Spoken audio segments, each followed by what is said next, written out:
So there are many questions that when you decide, I want to be a musician, or I want to be a radio person, or I want to be an entrepreneur, a business person, I want to be a politician, I want to be a leader, I want to be a community developer, whatever it is that you decide to be, and your circumstances are that you are saying this in the Republic of Botswana, in Southern Africa, in the continent of Africa, and in this part of the world. There are circumstances that unfortunately needs you to think beyond and far.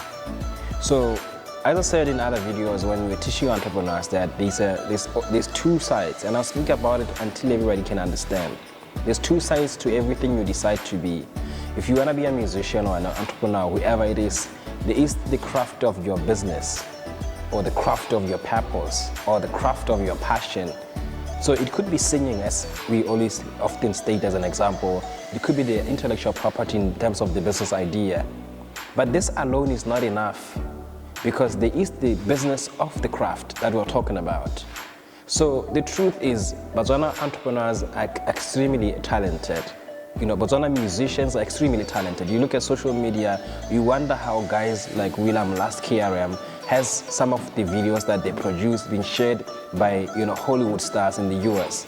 And you wonder how people that like Mposibina, for example, their music get featured even on Netflix series that are out there in the world. We're not at the question of wondering at all if we have a talent that can make it in the global space. We know it, we have proven it over and over again. We have entrepreneurs that have started businesses in this Republic of Botswana, and just over a few days back, I was watching a video. One of the guys that I actually know, and I've seen him start, his name is Shine Shivia, and started a company called Epidose, which is in the financial services, which is he has this platform allows people to be able to send money and transact, person to person, and it's very convenient. It's got a lot of advantages to use this platform. He was being interviewed together with a government officer from BITC on a Paris or France-based television, and the level of conversation and the thinking, when you are hearing him talk, you can know this for sure. Botswana is past that stage where we have to prove ourselves to the world. The world knows us. The world knows that we can deliver. Even the best athletes in the world, the names of the best athletes in the world, when they've been mentioned, a number of them, I'm talking about the top 5, Botswanas are in there. So it's not a question of we need to prove ourselves that we have this, because there was a time we were to do that, and we've done it over and over. But the question is, what happens the moment you are now elite? You've now proven yourself, you've got the craft, your craft is excellent.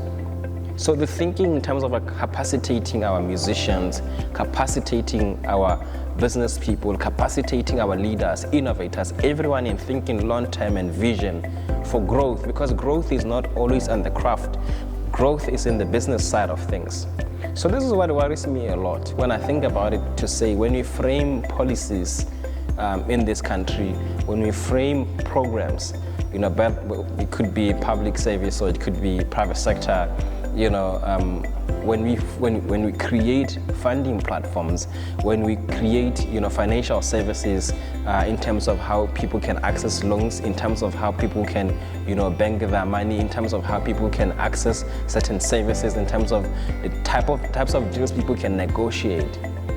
Do we honestly sit down and realize and think on average, who exactly are we innovating for? And how inclusive is everything that we are coming up with? The other day I was saying in a conference that in Botswana, I think it's very easy to get your first time round of funding than it is to get recapitalization for the same business that was funded before.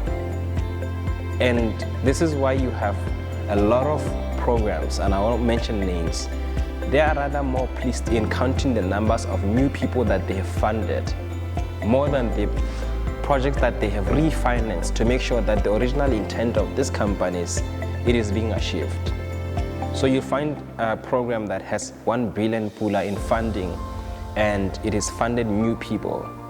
But when you look at the measurement of the impact of what this 1 billion pula has created, we're better off counting the number of people that actually access the finances, not the number of people that the finances have actually worked for.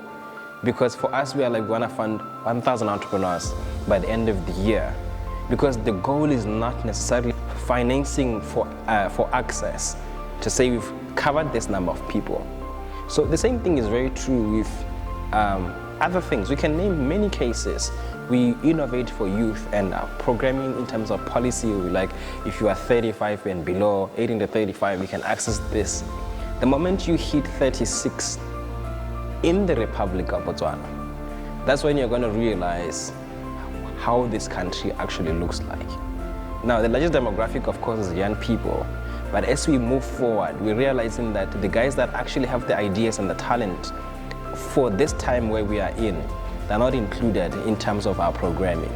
They can apply for the YDF, they can apply for many of the things that he raps. And even the thinking of programming, when you come up with solutions of this and that and that, the guys that, the working class, elderly people, guys in their 40s, or in Botswana, a lot of things are not looking towards those demographics. So this is just a reflection of my random thoughts of saying, when we look at all of this, what are we saying about the wastage, I'll say, or the risk of spoilage with the talent of people that we have? Are we done with them? The guys that we funded in 2012 when they were starting off businesses, are we done with those guys? Are we done with our musicians who has been singing for years on our stages and we've got some of their songs? Is what we have done for them the best we can ever do? And are we done? Are we ever going to sit back and reflect and say, how do we take them from where they are to where they have to get to? So these are my thoughts, and this is what I want you to understand. Because individually to these people, and I would say, some of us right now, we may look at ourselves still growing. There's assignment on radio when we are just the new guys on the block and people are getting to love us and we are growing, but we are growing to the same level of growth other radio people that have been on radio has been. So the guys that have been on radio for 20 years and 15 years and they become legends, what's the next stage of life for them? And I can sit here and be like, no, forget about those guys who are the new kids on the block, but we realize that in 5 years, I would have reached the same level with them. So you could look at the guys that have been in business for years and the challenge that they have, and because you are a young entrepreneur who's growing up, everything, your plane is moving fast, and you think, you're not having the same experience with them. You're lying to yourself, because in 2 years, in 3 years, you are going to be in the same block. So we have a large population of people in that block that has actually grown to that level. And this is where I'm saying, we as a country needs to sit down and think the talent of people, the experiences of people that has served this country with their ideas, with their talents, and with their creativity. What are we saying about them? Is it time for them to be noticed by other countries? And if they choose to go, why do we go after them? That's my question this morning. Goitsemang J, Khutsafalo, a refreshing breath of fresh thinking.